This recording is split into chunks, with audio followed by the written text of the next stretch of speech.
সন্ত ৰামপাল গুৰু মহাৰাজ হৈছে এনে এজন মহাপুৰুষ যিজনে নিজৰ সত্য ভক্তি, তত্ত্ব জ্ঞান, কৰুণা আৰু সেৱাৰ বলত সমাজত এক নতুন আদৰ্শ বলবৎ কৰিছে। সন্ত ৰামপাল গুৰু মহাৰাজৰ নেতৃত্বত তেওঁৰ সকলো সৎলোক আশ্ৰমে কৰা বিস্ময়কৰ সমাজ কল্যাণমূলক কামে সমাজখনক সোণালী ভৱিষ্যতৰ এক নতুন আশা দেখুৱাইছে। সন্ত ৰামপাল গুৰু মহাৰাজৰ পৰা নাম দীক্ষা গ্ৰহণ কৰাৰ পিছত লাখ লাখ লোকৰ কৰ্কট ৰোগ, এইডছ আদি দুৰাৰোগ্য ৰোগ নিৰাময় হ'ল। সন্তজনাৰ জ্ঞানৰ পৰা অনুপ্ৰাণিত হৈ তেওঁৰ অনুগামীসকলে লাখ লাখ ইউনিট ৰক্তদান কৰে। সন্তজনাই লাখ লাখ ভগ্নী কন্যাৰ যৌতুকমুক্ত বিয়াৰ আয়োজন কৰালে।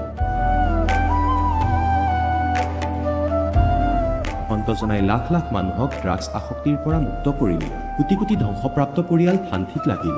সন্তজনাৰ আশ্ৰমত সমাৱেশৰ সময়ত বিনামূলীয়া চকুৰ চিকিৎসা আৰু দন্ত চিকিৎসাৰ ব্যৱস্থা কৰা হয়। সন্ত ৰামপাল গুৰু মহাৰাজৰ দ্বাৰা পৰিৱেশ সুৰক্ষাৰ উদ্দেশ্যে সময়ে সময়ে বৃহৎ পৰিসৰত বৃক্ষৰোপণ কৰা হয়। সন্তজনাই আৰ্তজনক তাৎক্ষণিক সকাহ দিবলৈ এম্বুলেন্স সেৱা আৰম্ভ কৰিছিল। সন্তজনাই তেওঁৰ অনুগামীসকলক তেওঁলোকৰ শৰীৰ দান কৰিবলৈ অনুপ্ৰাণিত কৰে, যাতে মানৱতাৰ সেৱা আৰু চিকিৎসা ক্ষেত্ৰত উন্নতি কৰিব পৰা যায়। সন্ত ৰামপাল গুৰু মহাৰাজৰ সকলো আশ্ৰমত প্ৰতিদিনে বিনামূলীয়া ধৰ্মভোজৰ আয়োজন কৰা হয়, য'ত প্ৰতিবাৰেই প্ৰতিটো জাতি, প্ৰতিটো ধৰ্মৰ মানুহে একেলগে বহি ভোজন কৰে।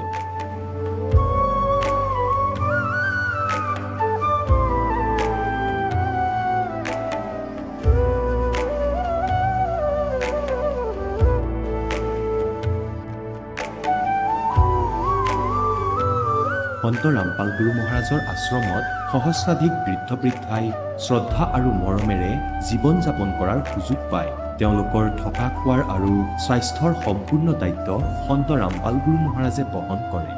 অনাথ শিশুৰ বাবে সন্ত ৰামপাল গুৰু মহাৰাজৰ সকলো আশ্ৰম বিশেষ বৰদানতকৈ কম নহয়, য'ত তেওঁলোকক শিক্ষা, সংস্কাৰ আৰু ভৱিষ্যতৰ বাবে উন্নত সুবিধা প্ৰদান কৰা হয়। বানপানী, ভূঁইকঁপ বা মহামাৰী যিয়েই নহওক, সন্ত ৰামপাল গুৰু মহাৰাজ আৰু তেওঁৰ অনুগামীসকল সদায় আৰ্তজনৰ বাবে আগ্ৰনোৱা হৈ থাকে। কোভিড মহামাৰীৰ সময়ত সন্ত ৰামপাল গুৰু মহাৰাজৰ আশ্ৰমৰ পৰা কোটি কোটি লোকক খাদ্য, ঔষধ আৰু জীৱন ৰক্ষক সামগ্ৰী যোগান ধৰা হৈছিল। দুখীয়াক সকাহ কৰাই হওক বা যিকোনো শোষিত বা নিপীড়িত শ্ৰেণীৰ অধিকাৰ আৰু মৰ্যাদাৰ বাবে যুঁজ দিয়াই হওক, সন্ত ৰামপাল গুৰু মহাৰাজে সদায় তেওঁলোকৰ সকলো ন্যায্য দাবী চৰকাৰৰ ওচৰলৈ লৈ গৈছে আৰু তেওঁলোকক উপযুক্ত ন্যায় প্ৰদানৰ ক্ষেত্ৰত গুৰুত্বপূৰ্ণ ভূমিকা পালন কৰি আহিছে। সমাজত আধ্যাত্মিক আৰু সামাজিক মূল্যবোধৰ প্ৰতি সজাগতা অনাৰ প্ৰতিটো পদক্ষেপতে সন্ত ৰামপাল গুৰু মহাৰাজ মানৱতাৰ প্ৰকৃত সেৱক হিচাপে প্ৰমাণিত হৈছে। সন্ত ৰামপাল গুৰু মহাৰাজৰ জীৱনে আমাক শিকাইছে যে প্ৰকৃত সেৱা সেইটোহে যিটো নিস্বাৰ্থভাৱে কৰা হয়। আহক আমিও এই মহান সন্তজনৰ এই মহান সেৱাৰ কামত যোগ দিওঁ আৰু সন্ত ৰামপাল গুৰু মহাৰাজৰ পৰা নাম দীক্ষা লৈ আমাৰ জীৱন ধন্য কৰি তোলোঁ।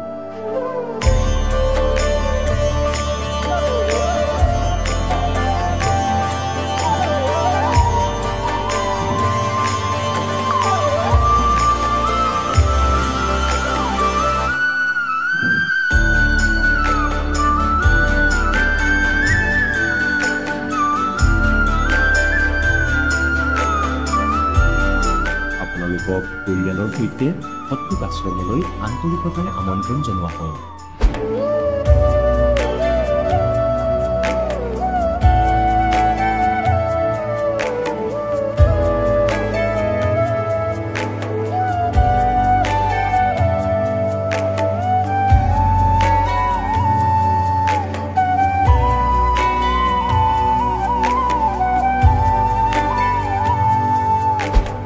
গীতাৰ অধ্যায় 15 শ্লোক 16 আৰু 17ত তিনিজন প্ৰভুৰ উল্লেখ আছে। এই তিনিজন প্ৰভু কোনজন প্ৰভুৰ শৰণ লোৱাৰ পাছত জন্ম মৃত্যু সমাপ্ত হ'ব পাৰে? তিনিজন প্ৰভুৰ ভিতৰত কোনজন উত্তম পৰমাত্মা? তেওঁ কেনেকুৱা? তেওঁৰ নাম কি? এই সকলোবোৰ গূঢ় ৰহস্য জানিবলৈ নিশ্চয়কৈ শুনিব জগতগুৰু তত্ত্বদৰ্শী সন্ত ৰামপাল গুৰু মহাৰাজৰ মংগল প্ৰবচন, সকলো পবিত্ৰ ধৰ্মৰ পবিত্ৰ শাস্ত্ৰৰ আধাৰত। নমস্কাৰ ছাৰ। নমস্কাৰ ছাৰ। আপোনাৰ শুভ নামটো? মোৰ নাম পূৰ্ণচন্দ্ৰ ৰাভা। আপুনি কোন ঠাইৰ পৰা আহিছে? মই মেঘালয়ৰ পৰা আহিছোঁ, ডিষ্ট্ৰিক্ট নৰ্থ গাৰো হিলছ। সন্ত ৰামপাল গুৰু মহাৰাজৰ পৰা আপুনি নাম দীক্ষা কেতিয়া লৈছিল? মই ছেপ্টেম্বৰ মাহৰ 2021 চনত লৈছিলোঁ। তেখেতৰ পৰা নাম দীক্ষা লোৱাৰ আগতে আপুনি পৰম্পৰাগতভাৱে কিবা ভক্তি সাধনা কৰিছিলনে? হয়, কৰিছিলোঁ। সন্ত ৰামপাল গুৰু মহাৰাজৰ চৰণৰ অহা আগতে মই দেৱী দেৱতা তেনেকৈ পূজা কৰিছিলোঁ। আমাৰ গাঁৱলীয়াত যেনেকৈ নিয়ম বলি প্ৰথা বা পাথৰ পূজা, মূৰ্তি পূজা তেনেকৈ বহুত কৰিছিলোঁ, তেনেকৈ ভক্তি কৰি আছিলোঁ। আপুনি যিহেতু জনালে যে আপুনি আপোনাৰ সমাজত প্ৰচলিত পৰম্পৰাগত ভক্তি সাধনা আপুনি কৰি আছিলে, তেনে ক্ষেত্ৰত ছাৰ আপুনি সন্ত ৰামপাল গুৰু মহাৰাজৰ শৰণলৈ কিয় আহিব লগা হ'ল? মই তেনেকুৱা ভক্তিত মই কোনো সন্তুষ্ট পোৱা নাছিলোঁ। মানে মনটো আকৌ বিচাৰিছিলে যে কোনোবা আছে প্ৰভু বা কোনোবা আমাক সুখ দিব পৰা পৰমাত্মা আছে, এনেকৈ বিচাৰি আছিলোঁ। আৰু অৱশেষত সন্ত ৰামপাল গুৰু মহাৰাজৰ চৰণত আহিলোঁ। তেখেতৰ শৰণলৈ আপুনি কেনেকৈ আহিল ছাৰ? নাম দীক্ষা কেনেকৈ গ্ৰহণ কৰিলে? মই এদিনাখন এখন বজাৰত ফুৰি আছিলোঁ। ফুৰি থাকোঁতে সন্ত ৰামপাল গুৰু মহাৰাজৰ শিষ্যসকলে কিতাপ দি আছিল। সেই সময়ত মই এখন জ্ঞান গংগা কিতাপ লৈছিলোঁ 20 টকাত। আৰু সেইটো লোৱাৰ পিছত পঢ়াৰ পিছত মই জ্ঞানটো সম্পূৰ্ণ বুজি পালোঁ, আৰু বুজি পোৱাৰ পিছত মই শৰণত আহিলোঁ। আপুনি যিহেতু জনালে যে আপুনি তেখেতৰ জ্ঞান গংগা নামৰ পুথিখন অধ্যয়ন কৰি তেখেতৰ শৰণাগত হৈ বৰ্তমান আপুনি ভক্তি সাধনা কৰি আছে, আপুনি জ্ঞান গংগা নামৰ পুথিখনত এনেকুৱা কি জ্ঞান প্ৰাপ্ত কৰিলে যাৰ দ্বাৰা আপ্লুত হৈ বৰ্তমান সন্ত ৰামপাল গুৰু মহাৰাজৰ শৰণ গ্ৰহণ কৰি ভক্তি সাধনা কৰি আছে? জ্ঞান গংগা পুথিখনত তেনেকৈ বহুত বেদৰ কথা আছিলে, আৰু তেনেকৈ 5 বেদ কথা আছিলে। মই পঢ়ি বৰ ভাল লাগিছিল। আৰু এইটো যি গীতা অধ্যায় 15 শ্লোকৰ 1 পৰা 2 লৈকে যে উল্টা সংসাৰৰূপী গছখন দেখি মই আচৰিত হৈছিলোঁ যে এইটো কোনোবা হয়, এনেকৈহে আমি মানে পূজা কৰিব লাগে বুলি আমি গম পাইছিলোঁ। আৰু গীতা অধ্যায়ৰ 15 শ্লোকৰ 6ত লিখা আছিল যে খৰ পুৰুষ আৰু অখৰ পুৰুষ, 2 ভগৱানৰ নাম আছিলে, আৰু সিহঁতেও আবিৰ্ভাৱ আৰু তিৰুভাৱ হয় সিহঁতৰ।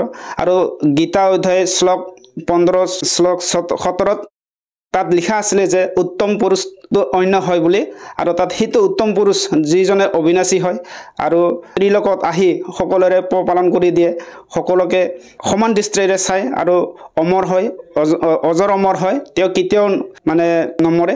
আৰু সেইটো চাই, সেইটো গম পাই, সেইটো পঢ়ি জ্ঞানটো পাই মই বৰ মানে আচৰিত হৈছিলোঁ, আৰু সেইটো জ্ঞানটো পাই মই শৰণত আহিছিলোঁ। ছাৰ, আপুনি জনাইছে যে আপুনি পৰমাত্মাৰ সন্ধানত আছিলে, আৰু আপুনি জ্ঞান গংগা নামৰ পুথিখনত পৰমাত্মাৰ সন্ধান পোৱাৰ কথা আপুনি মত ব্যক্ত কৰিছে। আপোনাৰ অনুসন্ধান অনুসৰি সেই পৰমাত্মাজন কোন হয় যি নেকি অবিনাশী হয়? এতিয়া সেইটো পঢ়াৰ পিছত মই কবিৰ চাহেব পৰমাত্মা বুলি মই জ্ঞান পালোঁ তাতে, আৰু এতিয়া মই বৰ্তমান কবিৰ চাহেবকে মানি আছোঁ। ছাৰ, আৰু এটা কথা জানিব বিচাৰিছোঁ, যিহেতু আপোনালোকৰ গুৰু সন্ত ৰামপাল গুৰু মহাৰাজৰ শিষ্যসকলৰ যেতিয়া আমি অনুভৱ চাওঁ বিভিন্ন ছ'চিয়েল মিডিয়া প্লেটফৰ্মত, তেওঁলোকে নিজৰ মত ব্যক্ত কৰে, তেওঁলোকে সন্ত ৰামপাল মহাৰাজৰ পৰা নাম দীক্ষা লোৱাৰ পিছত বিভিন্ন প্ৰকাৰে লাভ পায়। আপুনি তেখেতৰ পৰা নাম দীক্ষা লোৱাৰ পিছত কেনেধৰণৰ লাভ পাবলৈ সক্ষম হৈছে?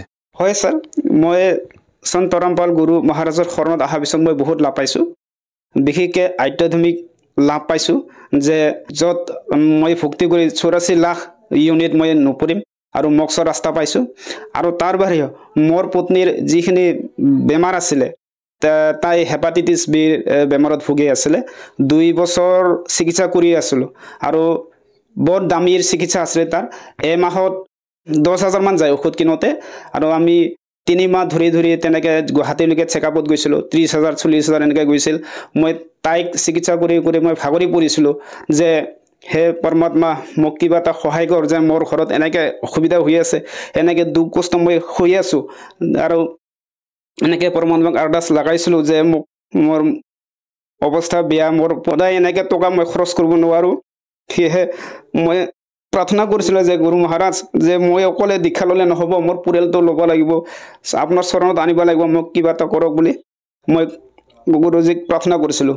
আৰু প্ৰাৰ্থনা কৰাৰ পিছত লাহে লাহেকৈ মই পত্নীক গুৰুজীৰ চৰণত আনিব পাৰিলোঁ।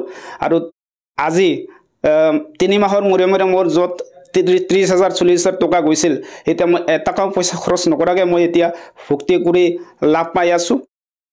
আৰু হেপাটাইটিছ বি এনেকৈ মানে ডক্টৰে এনেকৈ কৈছিল যে এইটো 70 বছৰলৈকে মানে আপুনি নমৰালৈকে এইটো ঔষধ খাব লাগিব বুলি কৈছিল।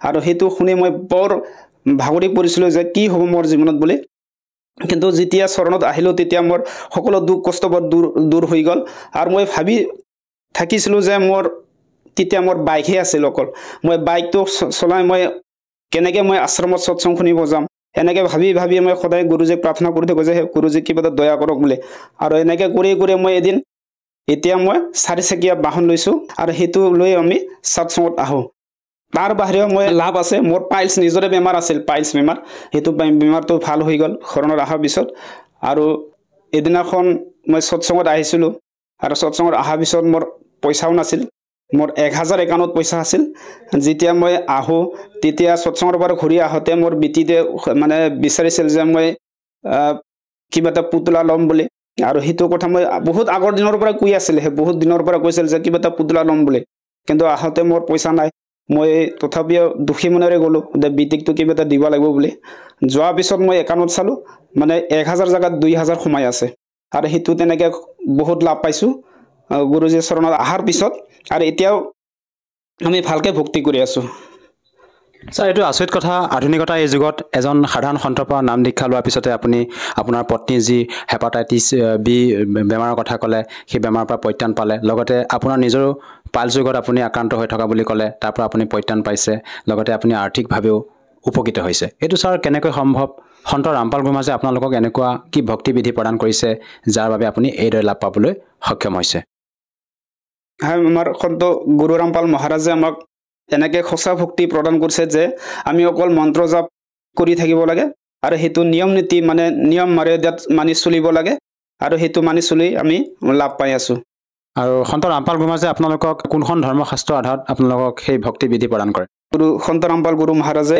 4 বেদ আৰু তাৰ বাহিৰে সূক্ষ্ম বেদ তাৰ আধাৰত আমাক জ্ঞানটো প্ৰদান কৰে আৰু আপুনি যে ক'লে আপুনি সন্ত ৰামপাল গুৰুমাজৰ যেতিয়া জ্ঞান গংগা নামৰ পুথিখন পঢ়িলে তাত আপুনি পৰমাত্মা হিচাপে কবিদেৱক আপুনি সন্ধান পালে কবিদেৱকে আপুনি বৰ্তমান পৰমাত্মা মানি ভক্তি সাধনা কৰি আছে যিহেতু আমি পূৰ্বৰে পৰা ব্ৰহ্মা বিষ্ণু মহেশক অজন্ম বুলি ভক্তি সাধনা কৰি আহিছোঁ তেনে ক্ষেত্ৰত ছাৰ আপোনাৰ পৰা জানিব বিচাৰিছোঁ আমি কেনেকৈ মানি ল'ম যে কবিদেৱে পৰমাত্মা হয় ব্ৰহ্মা বিষ্ণু মহেশ নাশবান হয় এনেকুৱা কিবা প্ৰমাণ আছেনে ছাৰ হয় ছাৰ তেনেকৈ প্ৰমাণ আছে সকলোতে আমি চাবলৈ গ'লে যে আমাৰ হিন্দু শাস্ত্ৰ ঋগবেদ অথৰ্ববেদ যজুৰ্বেদ আৰু কোৰাণ আৰু তেনেকৈ গুৰু গ্ৰন্থ চাহেব সকলোতে প্ৰমাণ আছে যে কবিৰ চাহেব পৰমাত্মা হয় কবিৰ চাহেব ভগৱান হয় বুলি প্ৰমাণ আছে আৰু আমি শুনিছোঁ যে আপোনালোকৰ গুৰু সন্ত ৰামপাল গুৰুমাজে সমাজত চলি থকা যিবিলাক শ্ৰাদ্ধ শ্ৰাদ্ধকে আদি কৰি কৰ্মকাণ্ডবিলাক কৰিবলৈ মানা কৰে এই ক্ষেত্ৰত ছাৰ আপুনি কি ক'ব বিচাৰে প্ৰকৃততে সন্ত ৰামপাল গুৰুমাজে এনেধৰণৰ কৰ্মকাণ্ড কিয় কৰিবলৈ মানা কৰে ছাৰ এইটো তেনেকৈ শ্ৰাদ্ধ পাতাটো আমাৰ শাস্ত্ৰত ক'তো লিখা নাই আৰু আমি শাস্ত্ৰমতে চলোঁ আৰু যিহেতু শাস্ত্ৰতে নাই তো আমি পাতিনো কি লাভ সেইকাৰণে আমি আমাৰ গুৰুজী মহাৰাজে আমাক সেইটো মানিব নিদিয়ে মানে পাতিব নিদিয়ে আৰু সেইকাৰণে আমি তাত নাযাওঁ আৰু নাপাতোঁ আৰু আপোনালোকক সন্ত ৰামপাল গুৰুমাজে আমাৰ যিসকল দেৱী দেৱতা আছে তেওঁলোকৰ কেনেধৰণৰ মন্ত্ৰ প্ৰদান কৰে আপোনালোকক আমাৰ সকলো দেৱী দেৱতাৰ সন্ত ৰামপাল গুৰু মহাৰাজে সঠিক সঁচা ভক্তি কৰিবৰ কাৰণে সাধনা দিয়ে আৰু সিহঁতৰ মন্ত্ৰ জাপটো আমি কৰোঁ আৰু সিহঁতৰ সাধনা আৰু আমি পূজা অকল কবিৰ চাহেবক কৰোঁ ছাৰ আপুনি কি কৰে মই কণ্ট্ৰাকচুৱেল টিচাৰ কৰোঁ ছাৰ যিহেতু আপুনি এজন শিক্ষক আৰু এজন শিক্ষিত ব্যক্তি হিচাপে আপুনি সন্ত ৰামপাল গুৰুমাজৰ পৰা নাম দীক্ষা গ্ৰহণ কৰি বৰ্তমান ভক্তি সাধনা কৰি আছে আপুনি যিখিনি লাভৰ কথা ব্যক্ত কৰিলে ইয়াৰ উপৰিও আৰু পাৰিবাৰিকভাৱে অন্য কিবা ছাৰ লাভ পাইছেনে আপুনি হয় ছাৰ এতিয়া মই সন্ত গুৰু ৰামপাল মহাৰাজ চৰণত অহাৰ পিছত এতিয়া মই বহুত সুখী আছোঁ আৰু সুখেৰে চলি আছোঁ আমাৰ কোনো হাই কাজিয়া নাই আগতে মই বহুত তেনেকৈ মদ খাই ফুৰিছিলোঁ তেনেকৈ লগৰ লগত সদায় পাৰ্টি খাইছিলোঁ কিবা এটা পূজা হ'লে মই সদায় পাৰ্টি খাব গৈছিলোঁ ঘৰত বৰ অশান্তিত আছিলে আৰু টকা পইচা নুজুৰিছিলে এতিয়া মই সন্ত গুৰু ৰামপাল গুৰু মহাৰাজৰ চৰণত অহাৰ পিছত সকলো দুখ নাইকিয়া হৈ গ'ল মই ঘৰতো সময় দিব পাৰিলোঁ এতিয়া সুখেৰে থাকিলোঁ আৰু আৰ্থিক দিশেও অলপ আগবাঢ়িছে ছাৰ আপুনি ছাৰ ক'লে যে আপুনি আগতে নিচা সেৱন কৰিছিলে কিমান বছৰ ধৰি আপুনি নিচা সেৱন কৰিছিলে মই প্ৰায় আমাৰ সমাজত সৰুৰে পৰা আমাক নিচা খাবলৈ শিকায় মানে ৰাভা সমাজ আমি সৰুৰে পৰা আমি নিচা খাওঁ তেনেকৈ খাই এনেকৈ ডাঙৰ হওঁ আৰু ছাৰ আমি শুনিছোঁ যে সন্ত ৰামপাল গুৰুমাজে বৰ্তমান সময়ত যৌতুকমুক্ত বিবাহৰ অনুষ্ঠিত কৰে তেখেতৰ সতলোক আশ্ৰমত আচলতে সেই বিবাহবিলাকত যিবিলাক আশ্ৰমত যিবিলাক যৌতুকমুক্ত বিবাহ অনুষ্ঠিত কৰে তাত কোনো ধৰণৰ টকা পইচাৰ লেনদেন নহয় বুলি শুনিছোঁ। কথাষাৰ কিমান দূৰ সত্য ছাৰ? হয় ছাৰ, আমাৰ সন্তৰামপাল গুৰু মহাৰাজৰ আশ্ৰমত তেনেকৈ দহেজমুক্ত বিবাহ কৰা হয় আৰু তাত কোনো টকা পইচাৰ লেনদেন কৰা নহয়। আৰু সেইটো আমাৰ ক'বলৈ গ'লে দেশ চৰকাৰে চেণ্ট্ৰেল গভৰ্ণমেণ্ট হওক বা ষ্টেট ৰাজ্য চৰকাৰে হওক তেনেকৈ বহুত জোৰ কৰি আছে যে এনেকৈ নহওক বুলি, কিন্তু তেনেকৈ বাধা দিব পৰা নাই। কিন্তু সন্ত গুৰু ৰামপাল মহাৰাজৰ ওচৰত অহা শিষ্যবিলাকে কোনেও তেনেকৈ দহেজ নলয়, বিনা পইচাতে বিয়া হয় আৰু খোৱা লোৱা সকলো বহন কৰে, কোনো পইচা নালাগে তাতে, আৰু তেনেকৈ সম্পন্ন হয় বিয়া। আপুনি এজন শিক্ষিত ব্যক্তি হিচাপে আৰু এটা কথা জানিব বিচাৰিছোঁ, যিহেতু আমাৰ ভাৰতবৰ্ষত লাখৰ তুলনাত আধ্যাত্মিক গুৰু আছে, তেনে ক্ষেত্ৰত সেইসকল ধৰ্মগুৰু আৰু লগতে আপোনালোকৰ গুৰু সন্ত ৰামপাল গুৰুৰ মাজত যি ভক্তি বিধি, ইয়াৰ মাজত আপুনি কেনেধৰণৰ পাৰ্থক্য বিচাৰি পাইছে ছাৰ? ছাৰ, আজি আমাৰ ভাৰতবৰ্ষত তেনেকৈ গুৰু বহুত আছে, কিন্তু তেওঁলোকৰ শাস্ত্ৰ অনুকূল ভক্তি নহয়। এওঁলোকে মানি পূজা কৰিবলৈ আমাৰ জনতাক ভ্ৰমিত কৰে, আৰু শাস্ত্ৰ অনুকূল ভক্তি এই বিশ্বত পৃথিৱীত অকল সন্ত গুৰু ৰামপাল মহাৰাজে প্ৰদান কৰি আছে। আৰু আমি সকলোৱে তেওঁৰ চৰণত অহাটো ভাল, কাৰণ অকল পৃথিৱী গোটেই বিশ্বতে কোনো তেনেকৈ সৎ গুৰু নাই, আৰু অকল সন্ত ৰামপাল গুৰু মহাৰাজে সৎ গুৰু আছে, আৰু আমি সকলোৱে চৰণত অহা উচিত। ছাৰ, শেষত আপুনি এজন শিক্ষিত ব্যক্তি হিচাপে আৰু এষাৰ কথা আপোনাৰ পৰা জানিব বিচাৰিছোঁ, আপোনালোকৰ গুৰু সন্ত ৰামপাল গুৰু মহাৰাজৰ মুখ্য উদ্দেশ্য কি? আমাৰ সন্ত ৰামপাল গুৰু মহাৰাজৰ মুখ্য উদ্দেশ্য হৈছে যে সমাজত চলি থকা নিচামুক্ত কৰা সমাজৰ পৰা, আৰু সন্ত ৰামপাল গুৰু মহাৰাজৰ মুখ্য উদ্দেশ্য হৈছে যে শাস্ত্ৰ অনুকূল সকলো জীৱকে ভক্তি কৰাই কাল লোকৰ পৰা উদ্ধাৰ কৰা, আৰু সমাজত চলি থকা কুপ্ৰথা বা যিখিনি বেয়া কাম সেইটো মুক্ত কৰা। ছাৰ, আপুনি যিহেতু সন্ত ৰামপাল গুৰুৰ মাজৰ পৰা নাম দীক্ষা লোৱাৰ পিছতে বিভিন্ন প্ৰকাৰে লাভ পাইছে, আপুনি আজি নিজে অনুভৱ দাঙি ধৰিলে আমাৰ দৰ্শকসকলৰ সন্মুখত। আপোনাৰ যি পাইলছ ৰোগ আছিল, আৰু লগতে আপোনাৰ পৰিবাৰগৰাকী যি হেপাটাইটিছ বি মাৰাত্মক ৰোগত আক্ৰান্ত হৈছিলে, তাৰ পৰা পৰিত্ৰাণ পালে, লগতে আপুনি বিভিন্ন আৰ্থিকভাৱে হওক পাৰিবাৰিকভাৱে হওক বিভিন্ন লাভ পাইছে। যিসকল দৰ্শকে আজি আপোনাক টিভি স্ক্ৰীণত প্ৰত্যক্ষ কৰি আছে, তেওঁলোকক আপুনি কি বাৰ্তা দিব বিচাৰে যাতে তেওঁলোকেও আপোনাৰ দৰে উপকৃত হ'ব পাৰে? চাওক ছাৰ, মইনো কি বাৰ্তা দিম, মই হাত জোৰি প্ৰাৰ্থনাই কৰোঁ যে মোৰ নিচিনা বেমাৰত ভুগি থকা, পাইলছ ৰোগত ভুগি থকা, আৰু মোৰ পত্নী হেপাটাইটিছ বিত ভুগি থকা মানুহৰ দৰে বেমাৰক যদি সুস্থ কৰিব পাৰে, মই আপোনাকো প্ৰাৰ্থনা কৰিছোঁ যে আপুনিও সন্ত ৰামপাল গুৰু মহাৰাজৰ সৎসং শুনক, চাওক, বুজি লওক, আৰু জ্ঞান গংগা পুথি বা জীৱনৰ সম্পদ পুথি তেনেকৈ বহুত কিতাপ আছে, সেইটো কিতাপৰ পৰা জ্ঞান বুজি সন্ত গুৰু ৰামপাল মহাৰাজৰ চৰণত আহক, আৰু আপুনিও লাভ উঠাওক। ছাৰ, যদিহে কোনো লোকে তেখেতৰ পৰা নাম দীক্ষা ল'ব বিচাৰে, কেনেকৈ ল'ব পাৰিব? আজিকালি সন্ত ৰামপাল গুৰু মহাৰাজৰ চৰণত অহা বৰ সহজ উপায়, যে আমাৰ মংগল প্ৰবচন সৎসং চলি থাকে, তাত টিভিৰ স্ক্ৰীণত নাম্বাৰ চলি থাকে, সেইটো নাম্বাৰ ফোন কৰি আপুনি ওচৰৰ নামদান কেন্দ্ৰত সকলো জিলাতে আছে, সেইটো জিলাত ফোন কৰি কিনে আপুনি নাম দীক্ষা ল'ব পাৰে। আৰু লগতে বিভিন্ন ছ'চিয়েল মিডিয়া প্লেটফৰ্মত সন্ত ৰামপাল গুৰু মহাৰাজত লিখি চাৰ্চ কৰক, আৰু চাৰ্চ কৰি গুৰু মহাৰাজৰ মংগল প্ৰবচন বা সৎসং শুনি জ্ঞানটো বুজি লওক, আৰু বুজি লৈ তাত ফোন নাম্বাৰ দিয়া থাকে, সেইটো ফোন কৰি আপুনি ওচৰ চুবুৰীয়া নাম দীক্ষা কেন্দ্ৰত দীক্ষা লৈ লাভ উঠাওক। ধন্যবাদ থাকিল ছাৰ। সৎ চাহেব, এতিয়া জগতগুৰু তত্ত্বদৰ্শী সন্ত ৰামপাল গুৰু মহাৰাজৰ সৎসংগৰ মাধ্যমেৰে সেই অদ্বিতীয় আধ্যাত্মিক জ্ঞানৰ বিষয়ে জানি লওঁ, যাৰ মাধ্যমেৰে আপোনালোকেও প্ৰাপ্ত কৰিব পাৰিব এনেকুৱা আধ্যাত্মিক, মানসিক আৰু ভৌতিক সুখ, যি এতিয়ালৈকে কেৱল আপোনালোকে মীৰাবাই, ধ্ৰুৱ, প্ৰহ্লাদ আদি কেইজনমান ভক্তৰ জীৱন কথাতহে শুনিছে। এতিয়া শুনক তত্ত্বদৰ্শী সন্তৰ সৈতে শাস্ত্ৰ অনুকূল ভক্তি সৎসংগ, এনেকুৱা অদ্বিতীয় আধ্যাত্মিক জ্ঞান, যাৰ প্ৰমাণ আছে সকলো ধৰ্মৰ সকলো পবিত্ৰ শাস্ত্ৰত। এনেইতো সাধু সন্ত হোৱাৰ পিছত পাৰ্টিলৈ যাবলৈ মনেই নাযাব আপোনাৰ, কিবা কাৰণবশতঃ যাবলগীয়াও হয়, তেন্তে তাত কাজু খোৱা, কিচমিচ খোৱা, বা বাদামী খোৱা, বা কমলা আপেল ইত্যাদি খোৱা। এই মদ পানী কিয় খোৱা তুমি? বহুত বুজালে, কৰে মহাৰাজ দেৱ, মোৰ সাধ্যৰ কথা নহয়, পিছত চাই ল'ম। কিছুদিনৰ পিছত পৰমাত্মাই আকৌ প্ৰাৰ্থনা কৰিলে, বাৰে বাৰে বুজালে, নামানিলে। শেষত ক'লে যে মহাৰাজ দেৱ, মোক আপুনি নক'ব এইবোৰ, মই আপোনাৰ শিষ্যাকটো বাধা নিদিওঁ, লাগিলে গোটেই ধনেই দিনে দিয়ক কিয়, মই কেতিয়াও বাধা নিদিওঁ এইবোৰ কথাত। তাই मैं কৰিব নোৱাৰো। तो परमात्मा कहते कबीर पिछले पाप से हरि चर्चा ना सुआवे और कहूंगे के उठ चले ना और बात चलावे। तुलसी पिछले पाप ते हरि चर्चा ना भावे जैसे जबर के बेग ते भाई भूख बेदा हो जा। গতিকে যাৰ পাপ বেছি হৈ যায় ৰাম নামৰ মিঠা ফলো তিতা লগা হয়। যেনেকৈ ডাঙৰ বেমাৰ হোৱা ৰোগীৰ ফল মূল কাজু খিচমিচো তিতা লগা হয়, সেই মিঠা বস্তু তিতা যেন লগা হয়। বেমাৰে তেওঁৰ শৰীৰৰ অৱস্থা ইমানেই বেয়া কৰি দিয়ে। এই প্ৰকাৰে পাপ কৰ্মৰে গ্ৰস্ত প্ৰাণীৰ পৰমাত্মাৰ এই মিঠা ফলকো খাব নোৱাৰে। ইয়াৰ বাবে এটা কৌশল আছে, যেনে কুনিন মেলেৰিয়াৰ নাশ কৰিবলৈ, আৰু কুনিনো তিতা জ্বৰক ভাল কৰিবলৈ যিয়ে সোৱাদ তিতা কৰে তেওঁৰ বাবে তিতাই খাব লাগিব, নিবিচাৰিলেও খাবই লাগিব। আৰু সেই তিতা ঔষধ খোৱাৰ বাবে ৰোগ নাশ হৈ যাব, তাৰপিছত মিঠা লগা হ'ব। ঠিক সেই প্ৰকাৰে সৎ সাধনা ভগৱানৰ বাণী নিবিচাৰিলেও শুনি থাকিব লাগে, তেতিয়া সেই ৰোগ নাশ হৈ যাব। কিছুমান পাপ এনেকুৱা থাকে যি পৰমাত্মাৰ সঁচা জ্ঞানেৰে সঁচা বচনেৰে পৰমহন্তৰ বচনেৰে মুখেৰে কোৱা বচনেৰে শীঘ্ৰেই নাশ হৈ যায় আৰু পিছত ভোগ জাগ্ৰত হৈ যায় ভগৱানৰ বাণীৰ বাবে। এনেকুৱা বহুত ব্যক্তি আছে যিয়ে প্ৰথমতে শুনিব নিবিচাৰে। আজি 500 কিলোমিটাৰ আহিও দশম দিনালৈকে ইয়াতেই থাকে। এতিয়া তেওঁৰ পাপ কৰ্ম জোৰ আঁতৰি গ'ল। এতিয়া পৰমাত্মাই কৈছিলে যে পুত্ৰী, তোমাৰ 40 বছৰ বয়স হৈছিলে যেতিয়া তুমি মৰিবলৈ ওলাইছিলা। তেওঁ ক'লে যে হয়, মই 40 বছৰৰে আছিলোঁ যিদিনাখনেই মোক সাপে খুটিছিলে, আৰু এতিয়া মই যেতিয়া বিচাৰিম তেতিয়াহে মৰিবা তুমি, কালে মাৰিব নোৱাৰে তোমাক। এতিয়া সেই ৰাণী 80-82 বছৰীয়া হ'ল।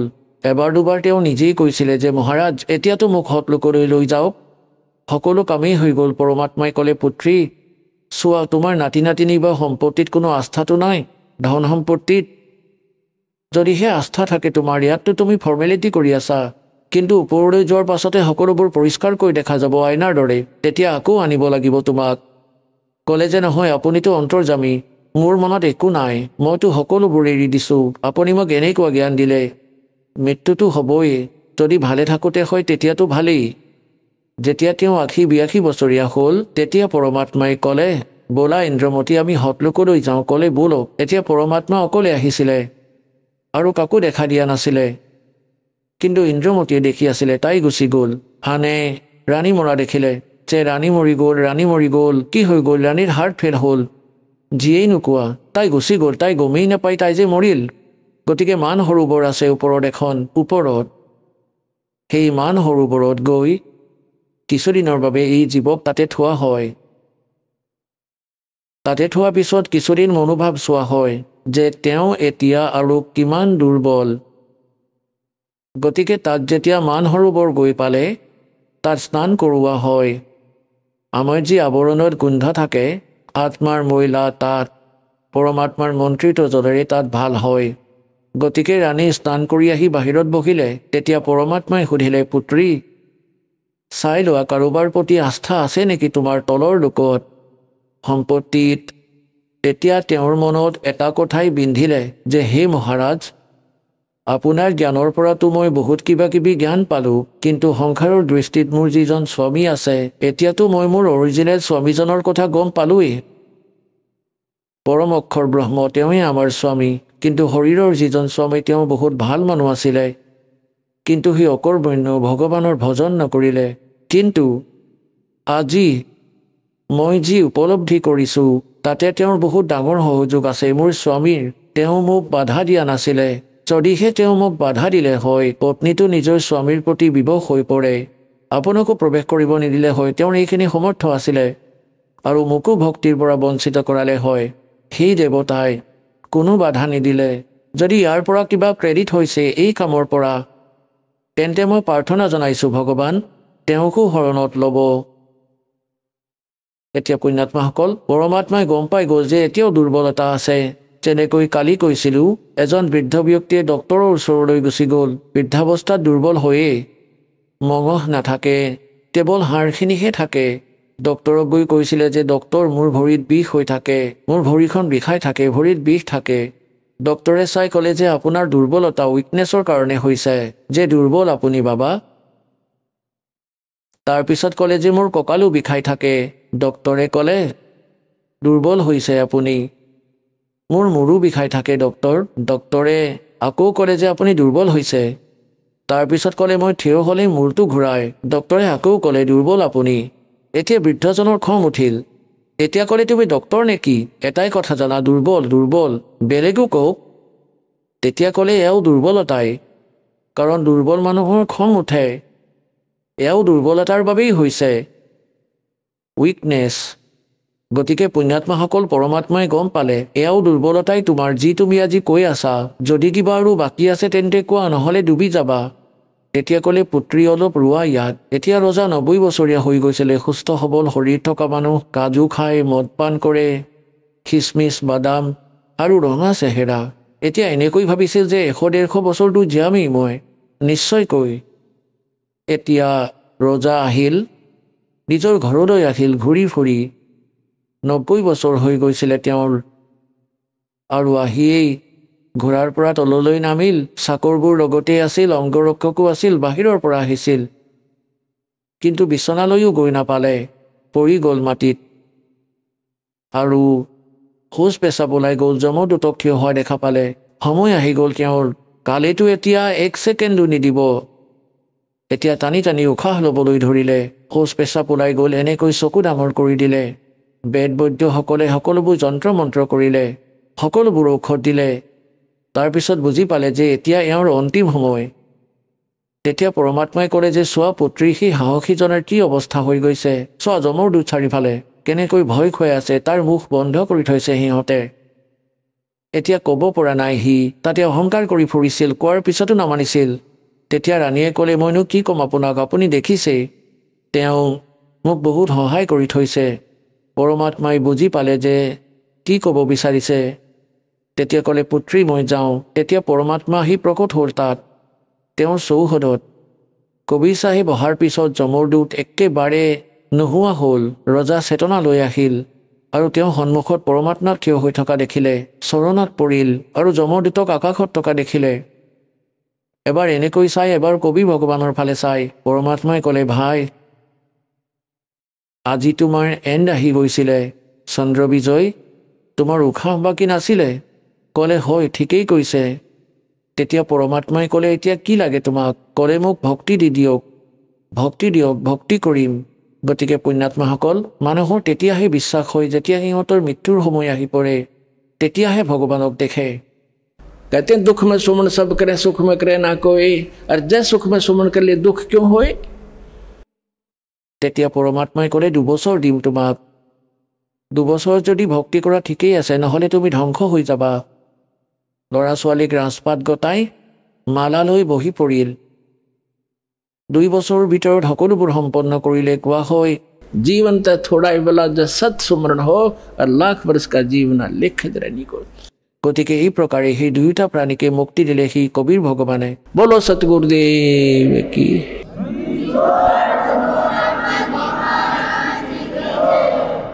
কবিৰ চাহেবে কয় পত্তিবিদ হোৱে যো ফনসা আৰু তাৰো তাজকে 71 বনসা। ভগৱানে আপোনাৰ 101 পিঢ়ি পাৰ কৰি দিব, এয়া সঁচা বুলি মানা। কেৱল লাগি থাকিবা শেষলৈ। বলো সতগুৰুদেৱ।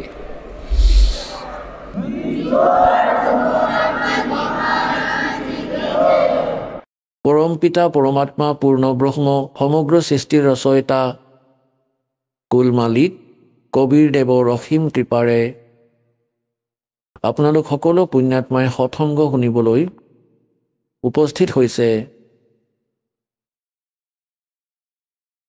আপোনালোকৰ সৌভাগ্য, আপোনালোকে সতলোক আশ্ৰম বৰবালা জিলা হিছাৰ হাৰিয়ানাৰ ভিতৰত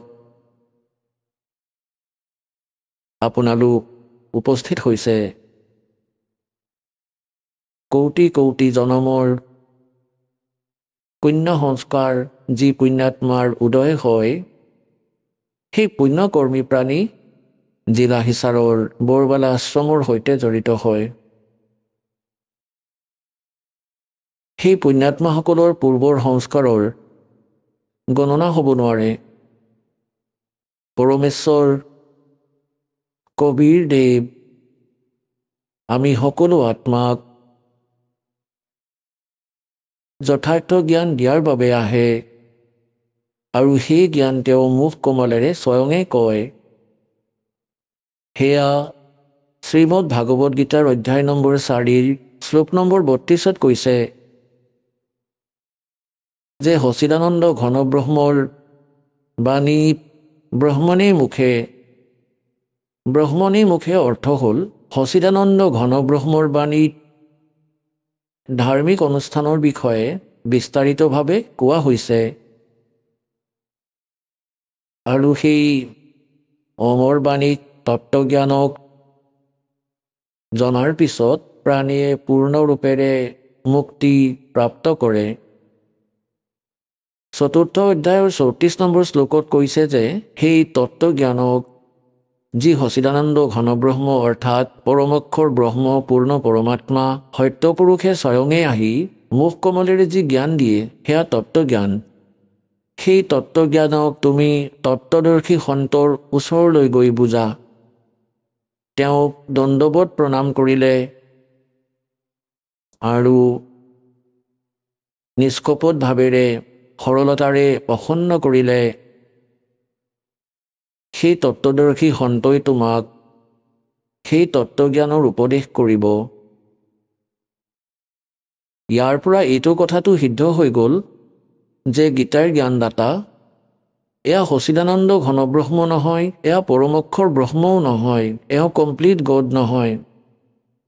আৰু দ্বিতীয়তে এইটো কথা সিদ্ধ হৈ গ'ল যে গীতাৰ জ্ঞান ইনকমপ্লিট, এয়া কমপ্লিট নহয়। কাৰণ গীতাৰ জ্ঞানদাতাই স্বয়ঙে কয় যে কোনো তত্ত্বজ্ঞান আছে আৰু সেয়া গীতাতকৈ বেলেগ। যদি গীতাৰ ভিতৰতে সেই জ্ঞান থাকিলে হয় তেন্তে সেয়া কৈ দিলে হয় যে গীতাৰ অধ্যায় নম্বৰ অমুকত আপুনি সেই জ্ঞান পঢ়ক, সেয়া তত্ত্বজ্ঞান। তেওঁ স্পষ্ট কৰিছে গীতাৰ জ্ঞানদাতাই কোনো অন্য জ্ঞান আছে যি গীতাৰ জ্ঞান যি মই দি আছোঁ তাতকৈ বেলেগ আৰু সেয়া কমপ্লিট জ্ঞান, কমপ্লিট স্পিৰিচুৱেল নলেজ।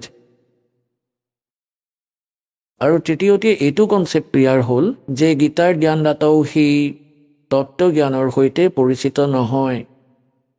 সেইবাবে তেওঁ তত্ত্বদৰ্শী সন্তৰ ওচৰলৈ গৈ তত্ত্বজ্ঞানক বুজাৰ বাবে অৰ্জুনক কৈছে। গতিকে সেই তত্ত্বদৰ্শী সন্ত পুণ্যাত্মাসকল এই দাস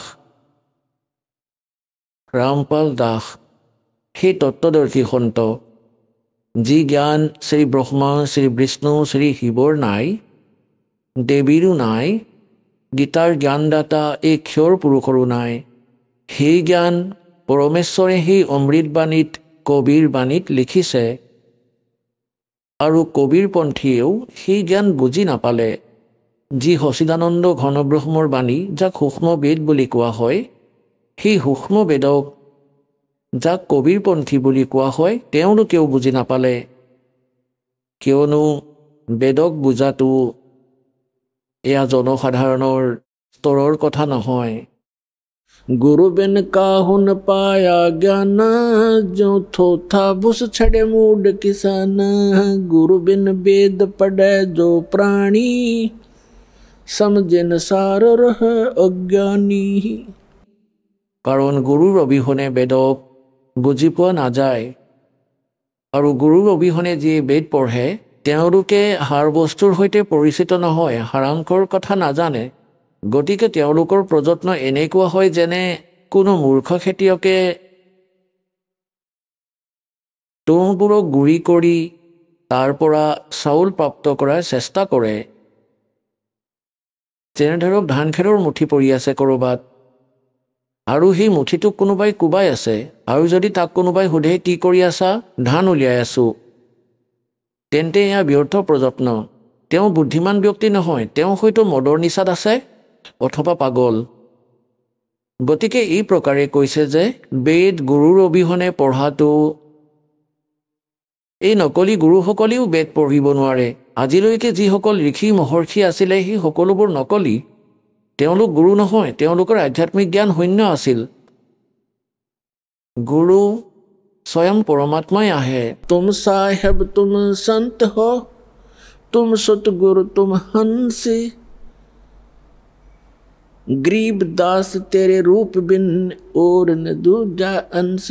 আদৰণীয় স্বামী ৰামানন্দ দেৱে যেতিয়া পৰমাত্মাক সচখণ্ড সৎলোক যথাৰ্থ স্থানত দেখিলে তেতিয়া তেওঁক ইয়াতো বাৰাণসীতো দেখিলে, কাশীত দেখিলে সেই কবিৰ ভগৱানক। তেতিয়া কৈছিলে দহু থৰ হে এক তো और बया एक से दो। গৰীবদাস দেৱে চিত্ৰাংকন কৰি আছে, যেনেদৰে তুলসীদাসে ৰামায়ণ কৰি আছিলে। গৰীবদাস তুম হম কাৰণে তুম আয়ে হো মগজো। ৰামানন্দ দেৱে কৈ আছে যে আমাৰ বাবে আপুনি সতলোকৰ পৰা গতি কৰি আহিছে। দুয়োটাত আপুনিয়ে আছে, ওপৰতো সত্যলোকতো সচখণ্ডতো আপুনি আছে আৰু ইয়াতো আপুনিয়ে আছে। দহু ঠৰ হে এক তো ভয়া এক সে দো। गरीबदास हम कारणे तुम आए हो मगजो। तुम साहेब तुम संत हो, तुम ही भगवान हो, परमेश्वर हो। আৰু বাস্তৱতো আপুনি সন্ত, যিগুণ সন্তৰ ভিতৰত থাকে। তুমি সৎগুৰু, সৎগুৰু মানে সঁচা জ্ঞান দিওঁতা, সকলো সৎগ্ৰন্থৰ সৈতে পৰিচিত আপুনিয়ে হয়। আৰু আপুনিয়ে শংখ হয়। শংখ মানে বিকাৰ ৰহিত আত্মা, য'ত কোনো ধৰণৰ কোনো দুখ নাথাকে। ৰিয়েলত যিবোৰ ভগত থাকে, কোৱা হয় স্বামী ৰামানন্দ দেৱে কৈ আছে বাস্তৱত ভগৱানো আপুনিয়ে হয়, যি ৰিয়েল গড হয়। আপুনি কমপ্লিট গড। আৰু আপুনি সন্ত যি শান্ত স্বভাৱৰ হয়। আৰু আপুনি সৎগুৰু, সকলোবোৰ সৎগ্ৰন্থক জানোতা। सतगुरु के लक्षण कहूँ मधुरे बैन विनोद। 4 वेद 60 शास्त्र वो कहे 18 बोध। সৎগুৰুৰ লক্ষণৰ কথাও কৈ দিলে যে যি সকলো সৎগ্ৰন্থৰ বিষয়ে জানোতা তেওঁই সৎগুৰু হয়। গতিকে সেই সকলো সৎগ্ৰন্থৰ জ্ঞান পৰমেশ্বৰে স্বয়ং সৎগুৰুৰ ৰূপত আহি 600 বছৰ আগতে কবিৰ বাণীত, সচিদানন্দ ঘন ব্ৰহ্মৰ বাণীত কৈছিলে।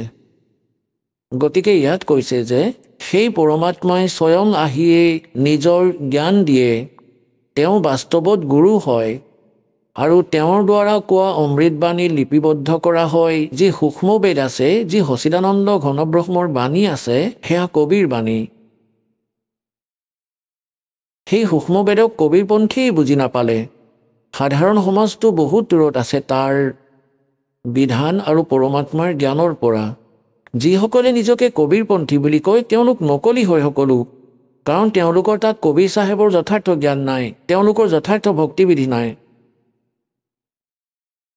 গতিকে সেইবাবে তাৰ পিছত পৰমাত্মাই স্বয়ং অন্য মহাপুৰুষসকলকো লগ কৰিলে নিজৰ সাক্ষী বনাবলৈ যে কবিৰ ইজ গড। পুণ্যাত্মাসকল, পৰমাত্মাৰ যি জ্ঞান আছে পৰমাত্মাই দিব পাৰে। জীৱই নিজৰ শক্তিৰ বলেৰে অথবা নিজৰ অভ্যাস প্ৰযত্নৰে পৰমাত্মাক জানিব নোৱাৰে। যদি জানিব পাৰিলে হয় তেন্তে তেওঁলোকে 1000 বছৰ মেডিটেশ্যন সমাধি কৰি চাই লৈছিলে। এতিয়া যি 2.5 ঘণ্টা ৰাতিপুৱা 2.5 ঘণ্টা গধূলি ভক্তি কৰি মুক্তিৰ দাবী জনাই, সেয়া ফোপোলা দাবী হয়। 1000 বছৰ তেওঁলোকে এই শৰীৰক বহুত কষ্ট দি চালে, কিন্তু শেষত কৈ দিলে যে গড ইজ ফৰ্মলেছ। পৰমাত্মা নিৰাকাৰ, পৰমাত্মাৰ কেৱল প্ৰকাশহে দেখা পোৱা যায়। গতিকে পৰমাত্মাক দেখা নাপায়। যদি পৰমাত্মাৰ কেৱল প্ৰকাশহে দেখা পোৱা যায় তেন্তে বিনা পৰমাত্মাৰ প্ৰকাশ ক'ৰ পৰা আহিল? এয়াতো এনেকুৱা যেনে আমাৰ শৰীৰ। এয়া এনেকুৱা হয় যেনে কোনো সৰু বৰ পুখুৰীৰ ওচৰত ঘৰ বনোৱা আছে, কোনো মহল বনোৱা আছে,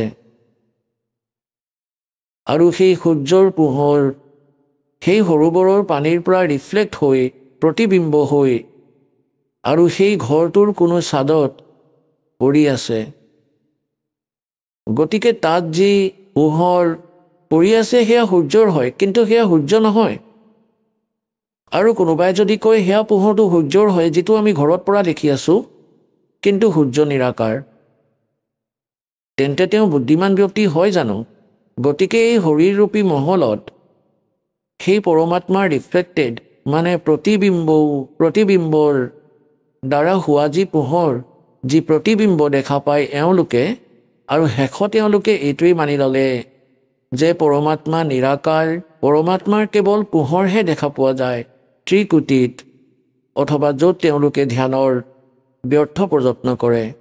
গতিকে পোহৰ বিনা পৰমাত্মাৰে পোহৰ ক'ৰ পৰা আহিল? গতিকে পৰমাত্মা নিৰাকাৰ কেনেকৈ হ'ল? যদিহে তেওঁৰ পোহৰ দেখা পাইছা, নিশ্চয় আছে। গতিকে সূৰ্যক নিৰাকাৰ বুলি কোৱাসকল আৰু সূৰ্যৰ পোহৰ দেখা দাবী জনাওঁতাসকল তেওঁলোক বুদ্ধিহীন প্ৰাণী। গতিকে এই স্থিতি বুজিয়েই জানি ল'বা যে এই অজ্ঞানী ঋষি মহাঋষি আৰু আজিলৈকে যিসকল পৰমাত্মাৰ সৈতে অপৰিচিত সন্ত তেওঁলোকে এয়াই থিয়ৰি কৈছে। লাগিলে তেওঁলোক ৰাধাস্বামী পন্থৰ সৈতে জড়িত হওক, অথবা ধন ধন সদগুৰুৰ পন্থৰ সৈতে নাইবা জয়গুৰু পন্থৰ অথবা কোনো অন্য। আজিলৈকে আপোনালোকে যিমানবোৰ সন্ত ঋষি মহৰ্ষি যাৰ পৰা বিচাৰ শুনে তেওঁলোকে ক'ব পৰমাত্মা নিৰাকাৰ। আৰু যিসকলে নিৰাকাৰ আৰু সাকাৰ দুয়োটা স্থিতিৰ কথা কয় তেওঁলোক একেবাৰে অজ্ঞান। তেওঁলোকে কৈ পৰমাত্মা মূলতেতো নিৰাকাৰেই হয়, কিন্তু ইয়ালৈ সাকাৰ হৈ আহে, যেনে শ্ৰীৰাম আৰু শ্ৰীকৃষ্ণৰ ৰূপত। কিবা কথা হ'ল? তেন্তে নিৰাকাৰ আৰু সাকাৰ বেলেগ কেনেদৰে হ'ল? সাকাৰ অথবা নিৰাকাৰ বুলি মানা? কোনো বস্তু দুয়োটা সঁচা হ'ব নোৱাৰে। যদি কোনোৱে কয় অন্ধও হয় দেখাও পায়, এইটো হ'ব নোৱাৰে। অন্ধ যদি অন্ধই, তেওঁ দেখা নাপায়, আৰু যদি দেখে অন্ধ কেনেকৈ? নিৰাকাৰ যদি সাকাৰ কেনেকৈ হ'ল? সাকাৰ যদি নিৰাকাৰ কেনেকৈ? গতিকে যিসকল মহাপুৰুষক পৰমাত্মাই স্বয়ং লগ কৰিলে, নিজৰ চেষ্টাৰে পুণ্যাত্মাসকল আজিলৈকে কোনেও ভগৱানক পোৱা নাই। ৰাজ্যও ত্যাগ কৰিলে, পৰিয়ালো ত্যাগ কৰিলে, জংঘললৈ বনলৈ গৈ গুফাটো থাকি চালে, ধূনা লগায়ো চেষ্টা কৰিলে, চাৰিওফালে জুই লগায়ো, আৰু নিজৰাটো থিয় হৈ সাধকসকলে পৰমাত্মাক প্ৰাপ্ত কৰাৰ চেষ্টা কৰিলে।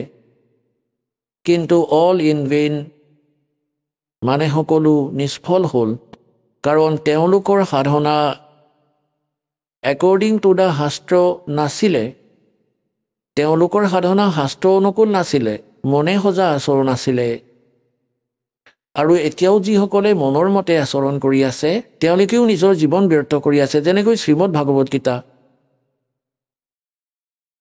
অধ্যায় নম্বৰ 16 23 আৰু 24 স্পষ্ট কৰিছে যে শাস্ত্ৰৰ বিধি ত্যাগ কৰি যিয়ে মনৰ মতে আচৰণ কৰে, নাতো তেওঁলোকে কিবা সুখ পায়, না তেওঁলোকে পৰম গতি প্ৰাপ্ত কৰে, না তেওঁলোকৰ কোনো কাৰ্য সিদ্ধ হয়, কোনো সিদ্ধিও প্ৰাপ্ত নহয়, অৰ্থাৎ ইউজলেছ, ব্যৰ্থ। গতিকে গীতাৰ অধ্যায় নম্বৰ 16 শ্লোক নম্বৰ 24 স্পষ্ট কৰিছে, সেইবাবে তোমাৰ বাবে অৰ্জুন কৰ্তব্য আৰু অকৰ্তব্যৰ ব্যৱস্থাত সদগ্ৰন্থই প্ৰমাণ। সদগ্ৰন্থৰ আধাৰতে তুমি নিজৰ কোনটো সাধনা কৰিব লাগে কোনটো সাধনা কৰিব নালাগে এয়া নিৰ্ণয় কৰিবা। কোনো দন্ত কথা লোকবেদত বিশ্বাস নকৰিবা। গতিকে যিমানেই এয়া কৈ আছে যে পৰমাত্মা নিৰাকাৰ হয়, তেওঁ ক'তো নাথাকে, তেওঁৰ কোনো বডি নাই, পৰমাত্মা বডিলেছ হয়, গতিকে এওঁলোক ভ্ৰমিত, তেওঁলোকৰ একো জ্ঞান নাই আধ্যাত্মিক মাৰ্গৰ। আৰু যিসকল মহাপুৰুষক পৰমাত্মাই আহি লগ কৰিলে, তেওঁ স্বয়ঙেই আহি লগ কৰিলে, তেওঁৰ এটা বিধান আছে, তেওঁ এনেকুৱা লীলাই কৰে যি আমাৰ বেদে প্ৰমাণ দি আছে। ঋগ্বেদ মণ্ডল নম্বৰ 9 সূক্ত 86, মন্ত্ৰ 26 আৰু 27, ঋগ্বেদ মণ্ডল নম্বৰ 9 সূক্ত 82, মন্ত্ৰ 1, 2, 3, ঋগ্বেদ মণ্ডল নম্বৰ 9 সূক্ত 54, মন্ত্ৰ 3, ঋগ্বেদ মণ্ডল নম্বৰ 9 আৰু সূক্ত 94 মন্ত্ৰ 1, ঋগ্বেদ মণ্ডল নম্বৰ 9 সূক্ত 95 মন্ত্ৰ নম্বৰ 2, ঋগ্বেদ মণ্ডল নম্বৰ 9 সূক্ত 96 96, মন্ত্ৰ 16 পৰা 20লৈকে, ঋগ্বেদ মণ্ডল নম্বৰ 9 সূক্ত 20 মন্ত্ৰ 1, ঋগ্বেদ মণ্ডল নম্বৰ 9 সূক্ত 1 মন্ত্ৰৰ 8 আৰু 9। আৰু অন্য স্থানতো এয়া প্ৰত্যক্ষ প্ৰমাণ আছে যে পৰমাত্মা ওপৰত থাকে সত্য লোকত। তেজময় লোকত এখন পৃথিৱী আছে যি স্বপ্ৰকাশিত, আৰু তাৰ পৰা তাত পৰমাত্মা ৰজাৰ দৰে বিৰাজমান হৈ আছে। সিংহাসনত মানে তখতত, সিংহাসন বুলি কোৱা তখত বুলি কোৱা, যেনে কোৱা হয় নহয় দিল্লীৰ সিংহাসনত বাবৰৰ ৰাজ্য ইমান বছৰলৈকে আছিলে, তখত মানে সিংহাসন গাদ্দি গতিকে অনন্ত কালৰ ব্ৰহ্মাণ্ডৰ কণ্ট্ৰলাৰৰ সিংহাসনত মানে তখতাত সেই পৰমাত্মা ৰজাৰ সমান বিৰাজমান আৰু তাৰ পৰা গতি কৰি আহে আৰু আহি ভাল আত্মাবোৰক লগ কৰে আৰু তেওঁলোকক যথাৰ্থ জ্ঞান দিয়ে নিজৰ সৈতে পৰিচিত কৰায় সেই লীলা কবিৰ পৰমাত্মাই আল্লাহু আকবৰে সচিদানন্দ ঘন ব্ৰহ্মই কৰিছে যি কাশীত 120 বছৰলৈকে শিপিনীৰ লীলা কৰি সশৰীৰে আহিছিলে সশৰীৰে গুচি গ'ল নিজৰ গুণ অনুসাৰে সেই পৰমাত্মাই কোন কোন মহাপুৰুষক কলিযুগত লগ পালে যিয়ে দাসৰ নটিছত আছে নলেজত আছে আদৰণীয় ধৰ্মদাস চাহেবদেৱ আদৰণীয় মুলুকদাস চাহেবদেৱ আদৰণীয় দাদু চাহেবদেৱ আদৰণীয় নানক চাহেবদেৱ শিখ ধৰ্মৰ প্ৰৱৰ্তক আদৰণীয় গৰীবদাস চাহেবদেৱ গাঁও চুৰাণী জিলা জজ্জাৰ হাৰিয়ানাৰ আদৰণীয় ঘিচা দাসদেৱ গাঁও খেখৰা জিলা মেৰাট উত্তৰ প্ৰদেশৰ আদৰণীয় স্বামী ৰামানন্দ দেৱ বাৰাণসীৰ কাশীৰ এই মহাপুৰুষসকলক পৰমাত্মাই নিজৰ লীলা অনুসৰি নিজৰ গুণ অনুসাৰে লগ কৰিলে আৰু তেওঁলোকক সচখণ্ডলৈ লৈ গ'ল যেতিয়া ধৰমদাসক সত্যলোকলৈ লৈ গৈছিল 3 দিনলৈকে তেওঁ অচেতন হৈ থাকিল 3 দিন আৰু 3 ৰাতি এনেকৈ মুলুকদাসদেৱকো লৈ গৈছিল তেওঁ 3 দিনলৈকে অচেতন হৈ আছিল এনেকৈয়ে নানকদেৱকো লৈ গৈছিলে শিখ ধৰ্মৰ প্ৰৱৰ্তককো 3 দিনলৈকে নিৰুদ্দেশ হৈ থাকিল তেওঁৰ শৰীৰ কোনোবা জংঘলত থৈ দিছিলে তেওঁৰ আত্মাটো লৈ পৰমাত্মাই সত্যলোকলৈ গৈছিল আকৌ 3য় দিনা এৰিলে তাতে উপস্থিত থকা মানুহে ভাবিছিল যে তেওঁ বেই নদীৰ পানীৰ তলত ডুবি গৈছে নানক চাহেবদেৱ কাৰণ ডুব মাৰি পানীৰ পৰা বাহিৰলৈ অহা নাছিল তেওঁ গা ধুবলৈ ডুব মাৰিছিলে তেওঁ তাৰ পৰা অন্তৰ্ধান হৈ গৈছিলে এই প্ৰকাৰে আদৰণীয় দাদু চাহেবদেৱকো পৰমাত্মাই লৈ গৈছিলে 3 দিনলৈকে তেওঁ অচেতন হৈ আছিল 3 দিন 3 ৰাতি আকৌ পিছদিনা আহি পৰমাত্মাই সেই আত্মা আকৌ ভৰাই দিলে তাৰপিছত তেওঁ সচেতন হৈ গৈছিলে তাৰপিছত আদৰণীয় গৰীবদাস চাহেবদেৱকো পৰমাত্মাই দিনৰ 10 বজাত লগ কৰিছিলে খেতিত জংঘলত তেওঁ গৰু চৰাই আছিল তাত গতিকে তাৰ পৰা লৈ গৈছিল আৰু তেওঁক সেইদিনাই গধূলি বহু ৰাতিকৈ আকৌ এৰি দিছিলে তেওঁক মৃত বুলি ভাবি চিতাৰ ওপৰত থৈ দিছিলে চিতা জ্বলোৱাৰ আগতেই পৰমাত্মাই তেওঁৰ আত্মাটোক প্ৰৱেশ কৰাই দিছিলে তেওঁৰ বডিত তেওঁ একেবাৰে থিয় হৈ উঠিল এই প্ৰকাৰে আদৰণীয় ঘিচা দাস চাহেবদেৱো 3 দিন আৰু 3 ৰাতিলৈকে এনেকৈ অচেতন হৈ আছিল আৰু 3য় দিনাই পৰমাত্মাই তেওঁৰ আত্মাটোক এৰি দিছিলে গতিকে এই প্ৰকাৰে ৰামানন্দদেৱো কিছু ঘণ্টাৰ বাবেহে পৰমাত্মাৰ লগত ওপৰত আছিলে 5-6 ঘণ্টা আৰু তেওঁৰ আত্মাক যেতিয়া আকৌ এৰিলে তেতিয়া তেওঁ পৰমাত্মাৰ প্ৰমাণ হ'ল সাক্ষী হ'ল গতিকে পুণ্যাত্মাসকল তাৰ ভিতৰত আদৰণীয় গৰীবদাস চাহেবদেৱ গাঁও চুৰাণী জিলা জজ্জাৰৰ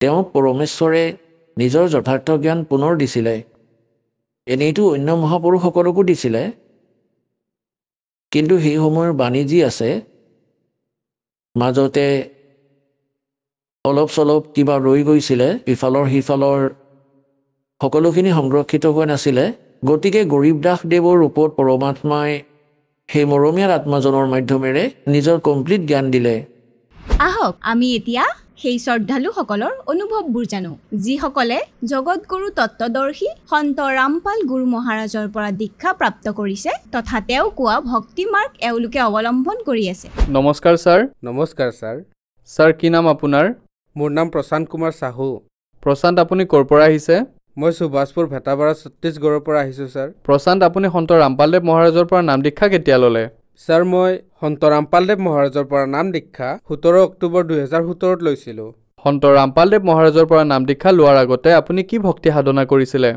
ছাৰ মই পাৰম্পৰিক যেনে ধৰক পূজা পাঠ বিধি কৰে সেই আধাৰতে মই ইষ্ট বুলি মানি দেৱী দুৰ্গা মাক আৰু ব্ৰহ্মা বিষ্ণু মহেশ্বৰৰ ভক্তি কৰিছিলোঁ। তেন্তে আপুনি কি কাৰণে সন্ত ৰামপালদেৱ মহাৰাজৰ শৰণলৈ আহিলে? ছাৰ বহুত এনেকুৱা শাৰীৰিক যি কষ্ট আছিলে মই ভক্তিটো কৰিছিলোঁ যি প্ৰকাৰে আমাৰ গুৰুৱে আৰু ধাৰ্মিক গুৰুসকলৰ দ্বাৰা কোৱা হৈছিলে। গতিকে ব্ৰহ্মা বিষ্ণু মহেশ্বৰক পূজা কৰিছিলোঁ, নৱৰাত্ৰিলৈ গৈছিলোঁ, নৱৰাত্ৰিৰ উপবাসো খাটিছিলোঁ আৰু ইমানৰ পাছতো য'তেই মই গৈছিলোঁ তাতে কোনো ধৰণৰ লাভ প্ৰাপ্ত হোৱা নাছিলে। আৰু ছাৰ যেনে ধৰক মই যিমানবোৰ ভক্তি কৰিছিলোঁ তাৰ পৰা কোনো লাভ পোৱা নাছিলোঁ। গতিকে এনেকুৱা লাগিছিল যে সঁচাকৈ ইয়াত ভগৱান আছেনে নাই। গতিকে এই আধাৰত সন্ত ৰামপালদেৱ মহাৰাজৰ যি জ্ঞান আছে জ্ঞান গংগা সেই কিতাপখন মই পালোঁ, প্ৰাপ্ত কৰিলোঁ। মোৰ বৰদেউতা তেওঁ 2013 পৰাই নাম দীক্ষা লৈ থৈছে। তেওঁ ৰামপালদেৱ মহাৰাজৰ অনুগামী আছিলে। তেতিয়া তেওঁ মোক কৈছিলে যে সন্ত ৰামপালদেৱ মহাৰাজে এজন এনেকুৱা পূৰ্ণ সন্ত যিজনে সকলোবোৰ বেমাৰকে ধৰি আমাৰ জীৱনৰ জন্ম মৃত্যুৰ যি ৰোগ আছে সেয়া শেষ কৰি দিয়ে। তাৰ পাছত মই সন্ত ৰামপালদেৱ মহাৰাজৰ পৰা নাম দীক্ষা ল'লোঁ। সন্ত ৰামপালদেৱ মহাৰাজৰ পৰা নাম দীক্ষা লোৱাৰ পিছত আপুনি কিবা লাভ পালেনে? হয় ছাৰ, লাভটো ইমান পালোঁ মুক্তিদাতা সন্ত ৰামপালদেৱ মহাৰাজৰ দয়াত। যদি সেয়া মই গণিবলৈ যাওঁ বখানিব নোৱাৰোঁ। কিন্তু কিছুমান এনেকুৱা লাভ আছে যিখিনি মই যে আপোনাক ক'ব বিচাৰিম। প্ৰথম লাভটো এই হ'ল যে মই চন 2008 পৰা এলাৰ্জিৰ প্ৰব্লেমত আছিলোঁ আৰু ভূত প্ৰেতৰ বাধা দুয়োটা একেলগে হৈ গৈছিলে। মোৰ শৰীৰ যে আজি আপুনি দেখি আছে ইয়াতকৈ 4 গুণ বেছি মোৰ শৰীৰ ফুলি গৈছিল। ফুলি যোৱাৰ বাবে না খোজকাঢ়িব পাৰিছিলোঁ না উঠিব পাৰিছিলোঁ। ডক্টৰে সদায় মোক ইনজেকশ্যন দিব লাগিছিলে শৰীৰত। তেতিয়া ডক্টৰে এনেকৈ ক'লে যে তুমিতো এনেদৰে জীয়াই থাকিব নোৱাৰিবা, বেছিদিন জীয়াই নাথাকা। কিন্তু জৰা ফুকাও কৰাইছিলোঁ, যোনে য'ত কৈছিলে তালৈ গৈছিলোঁ। কিন্তু এই কাৰণে মোৰো এনেকুৱা লাগিল, ময়ো ঘৰৰ মানুহক কৈ দিলোঁ যে ভাই ইমানবোৰ সমস্যা মোৰ শৰীৰত আহি গৈছে, গতিকে মই নাভাবোঁ যে মই জীয়াই থাকিব পাৰিম। গতিকে সন্ত ৰামপালদেৱ মহাৰাজৰ দ্বাৰা যেতিয়া মই এই মাৰ্গত আহিলোঁ তেতিয়া মই গম পালোঁ যে সঁচাকৈ এই প্ৰব্লেম কিয় হৈ আছিলে। আৰু এটা লাভ হৈছে, এলাৰ্জিৰ পিছত মোৰ আৰু এটা সমস্যা হৈছিল 1.5 বছৰ আগৰ কথা, চন 2018। তাত এটা কাৰ্ডিঅ'ক এৰেষ্টৰ যি প্ৰব্লেম হয়, হাৰ্ট পেচেণ্ট বুলি যাক কোৱা হয়, হঠাতে মোৰ হাৰ্টৰ প্ৰব্লেম হ'ব ধৰিলে। যি কাৰণে মই 18টা ৰাতি 18 দিনলৈকে না মই ভালদৰে শুব পাৰিছিলোঁ না সাৰ পাইছিলোঁ। মোৰ হাৰ্টত ইমান বেছি প্ৰব্লেম হৈছিলে, ইমান বেছি বিষ হৈছিলে। গতিকে সেই সময়ততো মই উপদেশী হৈ গৈছিলোঁ। সন্ত ৰামপালদেৱ মহাৰাজৰ দ্বাৰা মই নাম দীক্ষা লৈ থৈছিলোঁ। তেতিয়া মোৰ এনেকুৱা লাগিল যে ক'ৰবাত কিবা ভুল হৈ আছে। গতিকে মই সন্ত ৰামপালদেৱ মহাৰাজক যি সাধনা চেনেলত সৎসংগৰ সময়ত আমাৰ গুৰুদেৱৰ যি নম্বৰ আহি থাকে সেই নম্বৰত ফোন কৰিলোঁ। ফোন কৰি তাত সেৱাদাৰসকলক ক'লোঁ যে এনেকুৱা সমস্যা, মোৰ প্ৰাৰ্থনাটো জনাই দিয়ক। প্ৰাৰ্থনা জনোৱাৰ পিছত যেতিয়াই তাৰ পৰা প্ৰাৰ্থনাৰ আদেশ আহিলে সন্ত ৰামপালদেৱ মহাৰাজৰ, যেতিয়াই প্ৰাৰ্থনাৰ নম্বৰ আহিলে সেই সময়তে যেতিয়াই ক'লে কবিৰ পৰমাত্মাই দয়া কৰিব, তেতিয়াই মই বহুত বেছি শান্তি আৰু সান্তনাৰ অনুভৱ হ'ল যে মোৰ যিমানবোৰ প্ৰব্লেম হৈছে সকলোবোৰ দূৰ হৈ গ'ল। ছাৰ মই আপোনালোকে চাগে জানে যে চিকাল চেল এনিমিয়াৰ যি বেমাৰ হয় সেয়া বংশগত হয়। বংশগত মানে যি পিঢ়িৰ পিছত পিঢ়ি চলি আহে। এই যি বেমাৰ কাৰোবাৰ বডিত যদি আহি যায় এই বেমাৰ তেতিয়া কেতিয়াও নষ্ট নহয়। এয়া আপোনাৰ আৰু আপোনাৰ সন্তানৰ শৰীৰত এই প্ৰকাৰে আপোনাৰ পিঢ়িৰ পৰা পিঢ়িলৈকে চলি আহিব। মোকো যেতিয়া ডক্টৰে কৈছিলে যে তুমি টেষ্ট কৰোৱা, তোমাৰ চিগলিঙৰ আপোনাৰ প্ৰব্লেম হ'ব পাৰে, যেতিয়া টেষ্ট কৰালোঁ তেতিয়া পজিটিভ আহিলে। ৰিপৰ্টত 8% চিগলিং দেখুৱালে, য'ত সেইটো মোৰ প্ৰথম ষ্টেজ আছিল। ইয়াৰ 3টা ষ্টেজ থাকে। তৃতীয় ষ্টেজটো বহুত ভয়ানক হয়, য'ত ব্লাডৰ বহুত প্ৰয়োজন হয়। মানুহৰ শৰীৰত ব্লাড উৎপন্ন হোৱাটো বন্ধ হয়। গতিকে যেতিয়া মই সন্ত ৰামপালদেৱ মহাৰাজৰ শৰণলৈ আহিলোঁ তেতিয়া মোৰ এইটো লাভ হ'ল যে মোৰ যি চিকলিঙৰ প্ৰব্লেম আছিলে সেয়া বংশগত বেমাৰ হয়, যিকোনো মানুহৰ শৰীৰত যদি হৈ যায় তেতিয়া এই বেমাৰ কেতিয়াও নষ্ট নহয়। কিন্তু সন্ত ৰামপালদেৱ মহাৰাজেহে এনেকুৱা পূৰ্ণ পৰমাত্মা যিজনে যি মোৰ চিকলিঙৰ বেমাৰ আছিলে সেয়া একেবাৰে নেগেটিভ কৰি দিলে। আৰু যদি মই আজিও চিকাল চেলৰ পৰীক্ষা কৰাওঁ তেন্তে সেয়াও এতিয়া নিগেটিভতে আহিব। গতিকে আজি যিয়ে মোৰ চিকাল চেলছৰ টেষ্ট কৰাইছিল, যিয়ে মোৰ ৰিপৰ্ট চাইছিলে, মেডিকেলৰ যিয়ে চেকআপ কৰায় ক্লিনিকত, ডক্টৰ আৰু পাইথলজি লেবৰ এওঁলোকে আচৰিত হৈ গ'ল যে এনেকুৱা বেমাৰ যি কেতিয়াও ঠিক নহয় তেন্তে এই বেমাৰ তোমাৰ কেনেকৈ ঠিক হৈ গ'ল গতিকে এয়া সন্ত ৰামপালদেৱ মহাৰাজৰ দয়াত মোৰ এই বেমাৰ অট'মেটিকেলি ভাল হৈ গ'ল ডক্টৰে কৈছিলে যে তুমি গোটেই জীৱন ধৰি ফলিক এচিডৰ যি টেবলেট পোৱা যায় সেয়া খাই থাকিব লাগিব লগতে বাছি খাব লাগিছিলে বহুত এইটো চব্জি নাখাবা এইটো নকৰিবা চব্জিৰো মই নাম কৈ দিওঁ মৰিচাৰ ভাজি পালেঙৰ ভাজি এনেটো বেমাৰ হ'লে ডক্টৰে এইবোৰ খাবলৈ দিয়ে কিন্তু মোক এইবোৰ খাবলৈ মানা কৰিছিলে মইতো গুনি গুনি কেৱল 2-3টা চব্জিহে খাব পাৰিছিলোঁ এটা ফুলকবি বিলাহীৰ চাটনি বিলাহী যে আমি পিচি খাওঁ আৰু তৃতীয়টো হ'ল দালি কেৱল এই 3টা বস্তুহে খাব পাৰিছিলোঁ যি পৰমাত্মা ৰামপালদেৱ মহাৰাজৰ দয়াত আজি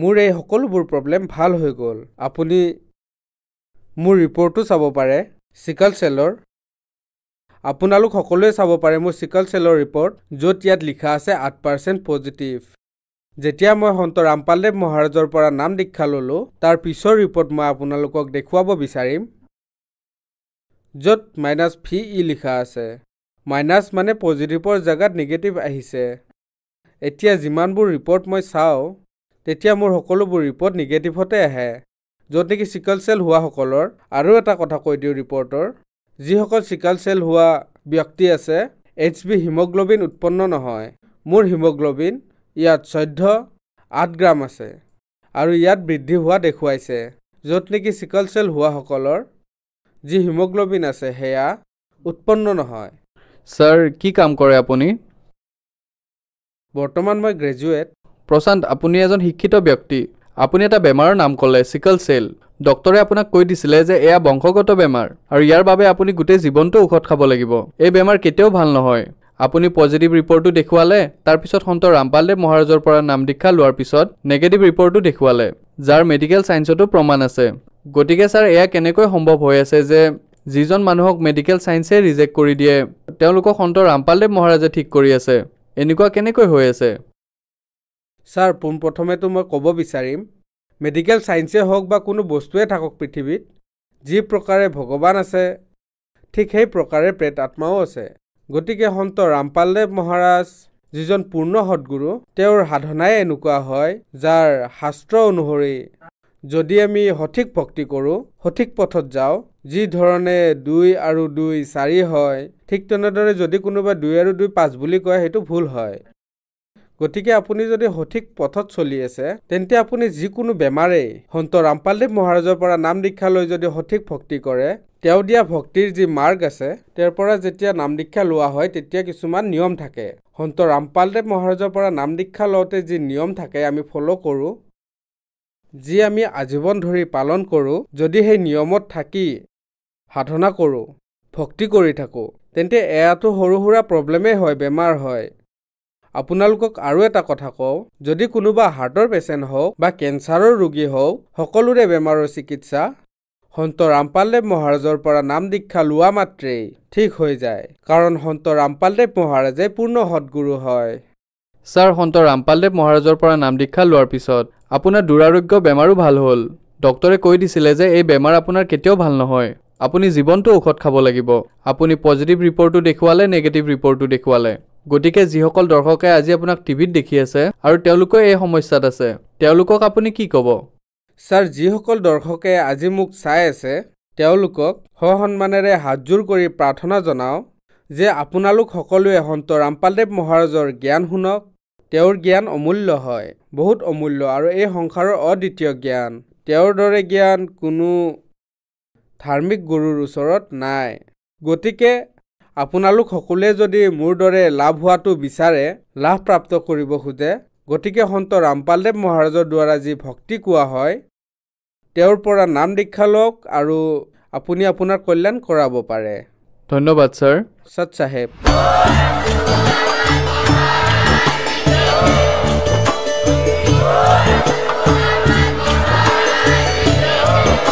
আপুনি শুনি আছিলে জগতগুৰু তত্ত্বদৰ্শী সন্ত ৰামপাল গুৰু মহাৰাজৰ মংগল প্ৰবচন অধিক জানিবৰ বাবে ভিজিট কৰক www.jagatgururampalji.org সন্ত ৰামপাল গুৰু মহাৰাজৰ শুভ আশীৰ্বাদত সমগ্ৰ বিশ্বতে 500তকৈ অধিক নাম দীক্ষা কেন্দ্ৰ আছে, য'ত সন্ত ৰামপাল গুৰু মহাৰাজৰ দ্বাৰা বিনামূলীয়াকৈ নাম দীক্ষা দি থকা হৈছে। আপোনাৰ ওচৰৰ নাম দীক্ষা কেন্দ্ৰৰ ঠিকনা জানিবলৈ সম্পৰ্ক কৰক 7082208528।